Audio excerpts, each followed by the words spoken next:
রাজনৈতিক পরিবারের সন্তান হিসেবে বাবার আদর স্নেহ সেভাবে কি পাওয়া হয়েছে, যেহেতু আমরা জেলে যাওয়ার কথা শুনছি আপনার বাবা? জি, বাবার সাথে আমাদের ছোট থেকেই আমার স্পেশালি বেশিরভাগ চাইল্ডহুডটা কেটেছে বাবা যখন জেলে ছিল।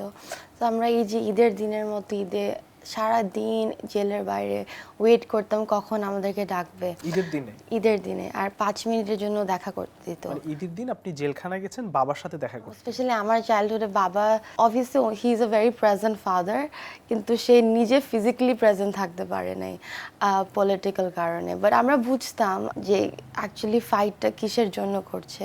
ফাইটটা তো ডেমোক্রেসির ছিল এতদিনের।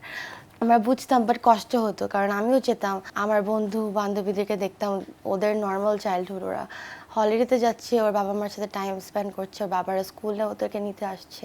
আমারটা জাস্ট ডিফারেন্ট ছিল, but it was like unique situation. But এখন যতদিন বড় হয়েছে বুঝতে পারি যে আসলে ওই সময়টা আর ফিরে পাবো না, বাট এখন যেই সময় আছে ওইটাই চেরিশ করছি। এখন তো খুব ভালো সময়, এখন তো আপনার বাবা হুইপ হয়েছেন জাতীয় সংসদের। আপনি রিসেন্টলি ইংল্যান্ড থেকে আসলেন, এই যে ঈদের সময়টা আসলে কেমন কাটছে, মানে এই মুহূর্তটা একটু শেয়ার করুন। হ্যাঁ, এখন ভালো কাটছে, বাট মেইনলি আমাদের like family we are so like traumatised with the past. এখনকার যে সময় আমরা এটা we can't take it for granted. আমরা মনে করি না এটা আমাদের এখন প্রেজেন্ট খুব ভালো সময় যাচ্ছে, বাট আমাদের always back of the head মনে হয় আল্লাহ এটা কি বেশিদিন থাকবে, কারণ আমাদের এমনভাবে লাইক বড় হয়েছি যে এরকম সিচুয়েশন ছিল না। সো এখন এই কারণে আমি লন্ডন থেকে এবার ট্রাভেল করে এসেছি আমার প্যারেন্টস ফ্যামিলির সাথে ঈদ সেলিব্রেট করতে, কারণ অনেক দিন গেছে যে বাবা জেলে নাই, বাট বাইরেই আছে। আমরা ঈদ সেলিব্রেট করছি, এখন আমরা জাস্ট ঈদের লাঞ্চ করব, ওর সময়